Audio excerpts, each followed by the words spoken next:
Hello, I'm Lucas, and this is book 4 of, this is a bit of lit, and I'm talking about book 4 of Paradise Lost, and I'm gonna give a real quick rundown of what happens, and then talk about 3 main points, so that this video can be short.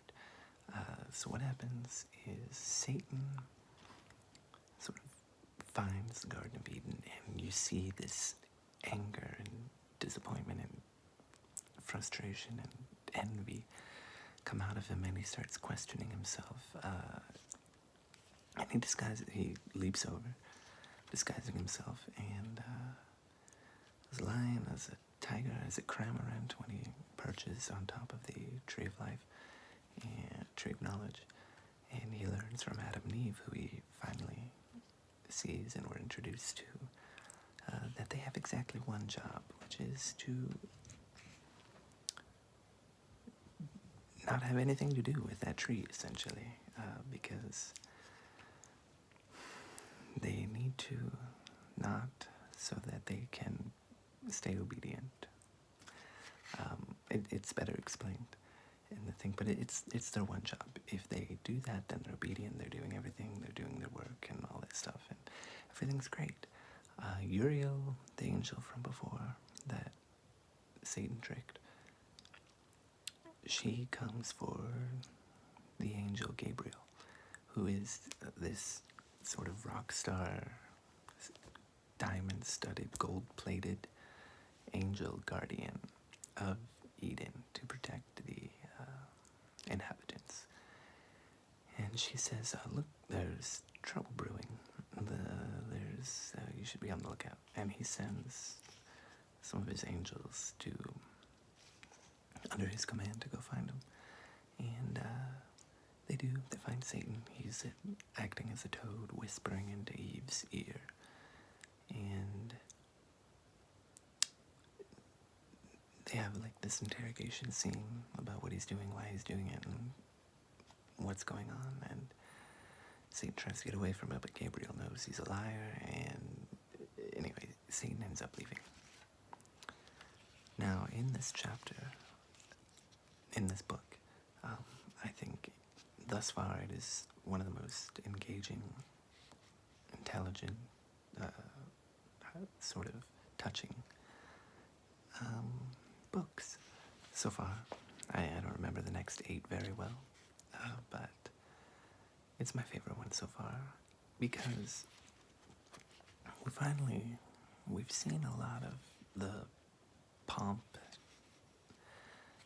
and romping around that Satan does and has done in the first 3 books, and he's very arrogant and proud and sort of self-assured. But now we start to see him question himself and doubt himself, and we start to see that he realizes in this chapter how good it was, how easy his life sort of was. All he had to do, let's see, from line 45. Nor was his service hard. What could be less than to afford him praise, the easiest recompense, and pay him thanks? How do? Yet all his good proved ill in me, and wrought but malice. Lifted up so high I stained subjection, and thought one step higher. Okay, and then we skip 10 lines to line 59, from line 50 to 59. I had stood then happy, no unbounded hope had raised ambition. Yet why not? Some other power as great might have aspired, and me, though mean, drawn to his part. And of course earlier he says, till pride and worse ambition threw me down, which I meant to quote as well, but we've already seen his pride and his ambition come out, but at this moment he's starting to doubt himself and realize things were not so bad, and he just sort of doubles down in his attitude. He realizes he starts questioning himself, maybe he could be forgiven, but hadst thou the same free will and power to stand? Thou hadst. Whom hast thou then, or what to accuse? But heaven's free, love dealt equally to all. Be then his love accursed, since love or hate to me alike it deals eternal woe. Nay, cursed be thou, since against his thy will chose freely what it now so justly rues. And, keeps going. Me miserable, which way shall I fly? Infinite wrath and infinite despair. Which way I fly is hell. Myself am hell, and in the lowest deep, a lower deep, still threatening to devour me, opens wide, to which the hell I suffer seems a heaven. Now, before he said, the mind can make a heaven of hell, or a hell of heaven, and he meant that about the place, Pandemonium was built there. That's where he was cast down to for eternal damnation. But he's wrought with this guilt and this doubt with himself, and he sees that hell is not just a place, it's a mindset.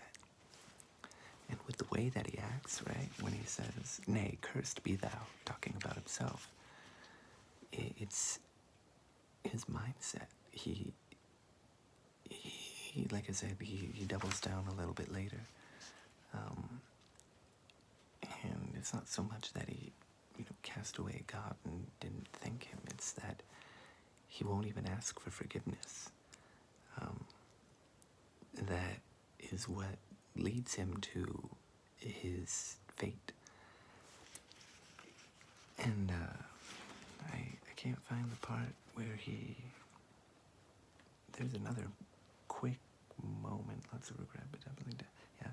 Under what torments inwardly I groan while they adore me on the throne of hell. With diadem and scepter high advanced, the lower still I fall, only supreme in misery. Such joy ambition finds, but say I could repent and could obtain by act of grace my former state. How soon would height recall high thoughts? How soon unsay what feigned submission swore? And I love that. He's so really well developed, and you really understand him, and you sympathize with him, you empathize with him. He starts questioning himself. Okay, if I did ask for forgiveness, what would how long would it be until I do the same thing? And then after he doubles down, like I said, and he's a really tragic figure. And you really want him to, just come on, you have a chance. You could have the life you had before. All you have to do is ask for forgiveness and, take your punishment, whatever. But he can't, because he doesn't want to, because he knows that he feels he can't change. Anyway, I'm going to stop praising Satan because maybe it's a little strange, but he's such an amazing character, and I just love the depth of him. Once he doubles down, the empathy sort of stops there, because then he starts acting sort of childish, and you're kind of disappointed.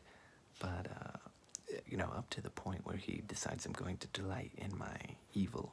I mean, he's been saying it, but you see him doubt himself, and you think, oh, okay, there's a chance. Even though you know the story, you feel it, like, and then he doubles down and just, okay, well, there was something to be done, and you just decided no, you threw it away. And then, when he sees Adam and Eve, he's full of other emotions, his envy, his anger. All is not theirs, it seems. One fatal tree there stands of knowledge called forbidden them to taste. Oh, not quite what I meant to quote, but I will say that too. Let me go back to line 505. Sight hateful, sight tormenting, thus these two imparadised in one another's arms, the happier Eden shall enjoy their fill of bliss on bliss, while I to hell am thrust. Again, with that mindset, he's still in Eden, paradise, but he's also in hell. because of the mindset that he has, the place he's put himself in mentally. And then, he learns about he keeps talking, line 513, all is not theirs, it seems, one fatal tree there stands of knowledge called forbidden them to taste. Knowledge forbidden? Suspicious, reasonless. So you start seeing more of his conniving and questioning of the authority. Why should their Lord envy them that? Can it be sin to know? Can it be death? And do they only stand by ignorance? Is that their happy state, the proof of their obedience and their faith? And, yeah. You really, we start to see Adam and Eve in this chapter. They're not super well developed. They're happy-go-lucky, sort of. They're happy to be there, doing God's work. And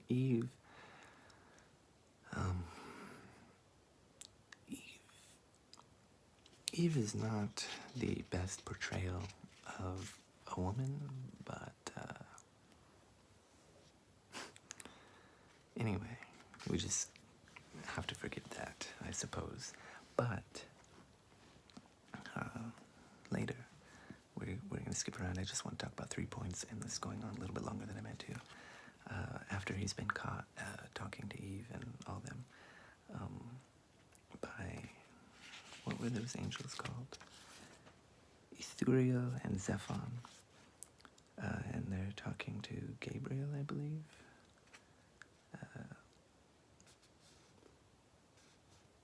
Let's see.